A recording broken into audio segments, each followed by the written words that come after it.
2025 November నెల మీనరాశి వారికి గోచార గ్రహస్థితి ప్రకారము ఫలితాలు ఎలా ఉన్నాయని మనం చూసుకుంటే, ఈ నెల అంతా కూడాను వృత్తి పురోగతి, జ్ఞాన వృద్ధి, పిల్లలకి విజయం, కొత్త కొత్త సాహసమైనటువంటి నిర్ణయాలు, వ్యాపార విస్తరణ, ఇలాంటివన్నింటినీ తీసుకుంటే ఒక్కొక్క వర్గం మనం చూడడం మొదలు పెట్టడం వల్ల ఉద్యోగస్తులకి ప్రమోషన్స్, గౌరవం, కొత్త బాధ్యతలు పెరుగుతున్నాయి. గురు భగవానుడు యోగంగా ఉన్నాడు. మీకు ఏళ్ళనాడు శని నడుస్తున్నా గురు భగవానుడు యోగంగా ఉన్నాడు. మీ యొక్క నిర్ణయాలు కాస్త మిశ్రమం అయ్యే అవకాశాలు కనబడుతున్నాయి. ఉన్నతాధికారుల యొక్క సహకారం ఉంటుంది.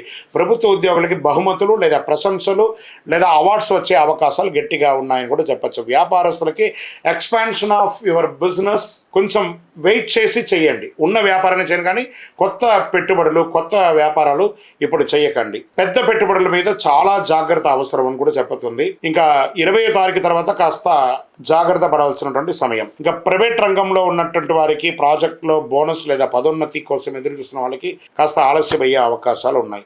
స్ట్రెస్ ఉంటుంది, కొంత ఒత్తిడి బాగా పెరుగుతుందని కూడా చెప్పచ్చు. మీ మాట ప్రతిభ గుర్తింపు పొందే సమయంలో కొన్ని మిశ్రమైనటువంటి ఫలితాలు కనబడుతున్నాయి.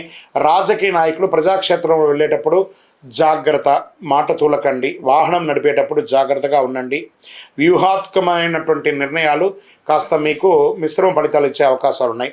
మరియు కోర్టు కేసు వ్యవహారాలు ఉన్న వాళ్ళకి ఇది కాస్త గడ్డుకాలం అని చెప్పచ్చు. జాగ్రత్తగా ఉండండి.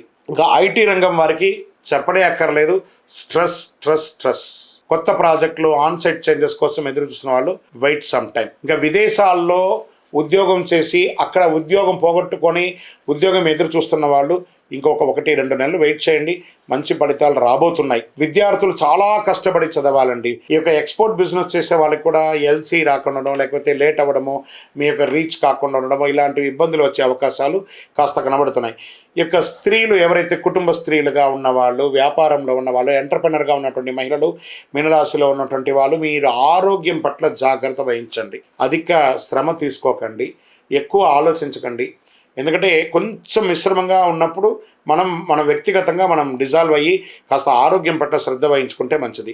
రైతులకి మిశ్రమమైనటువంటి ఫలితాలు ఉన్నాయని కూడా చెప్పచ్చు. ప్రభుత్వ మద్దతు అయితే దొరుకుతుందని కూడా క్లియర్గా ఉంది. ఇక్కడ షేర్ మార్కెట్లో ఈ నెల కొంచెం జాగ్రత్త అంతే చెప్పగలము. రియల్ ఎస్టేట్ కొంచెం స్తబ్దతగానే ఉంది. ఆరోగ్యం పట్ల చాలా అవసరం అండి. శస్త్రచికిత్స అయ్యే అవకాశాలు ఉన్నాయి. కొంతమందికి ధ్యానం చేయడం మంచిది, సంగీతం వినడం మంచిది, దేవతారాధన చేయడం మంచిది.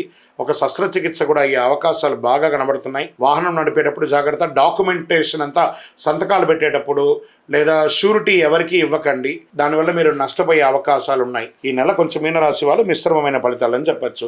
మీకు అదృశ్యం కలిగించే సూచనలో రంగు ఆకుపచ్చ రంగు మీకు చాలా కలిసి వస్తుంది, మరియు ఊదా రంగు కలిసి వస్తుంది అని కూడా చెప్పడం జరుగుతుంది. అదృష్ట సంఖ్య 7.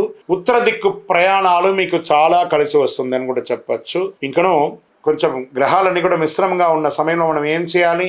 దైవ ప్రార్థన చేయాలి. కాబట్టి మీ వయస్సు ఎంత ఉందో అన్ని దీపాలను మీ ఇష్టదైవం లేదా కులదైవం లేదా శివాలయంలోకి వెళ్ళి దీపం వెలిగించండి. దైవ ప్రార్థన చేయండి. దేహి మే బుద్ధి వైశిష్ట్యం, దేహి మే నిత్య యవ్వనం, దేహి మే పరమ ఆనందం, దేవదేవ జగత్పతి అని ప్రార్థన చేయండి. శని భగవానునికి మీకు అన్ని మేలు జరుగుతుంది. ఇంకను మీ యొక్క వ్యక్తిగత జాతకం తెలుసుకోవాలనుకున్న వాళ్ళు మీ యొక్క పేరు, date of birth, time of birth, place of birth మా 9000077149కి వాట్సాప్ చేయండి. మీకు రిప్లై ఇస్తాం.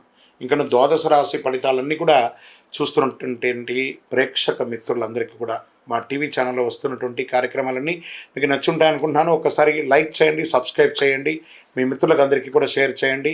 వందే మాతరం, వందే మాతరం, వందే మాతరం. చంద్రమౌళి వెంకటేష్ శర్మ గురుస్వామి శరణం అయ్యప్ప. తిరుపతికి వచ్చినప్పుడు మన అయ్యప్ప స్వామి వారి 18 అవతారముల దేవాలయం జీవకోన అనే ఒక ప్రాంతంలో ఉంటుంది. కపిల తీర్థానికి దగ్గరలో రైల్వే స్టేషన్ నుండి బస్టాండ్ నుండి 3 కిలోమీటర్ల దూరంలో ఉంటుంది.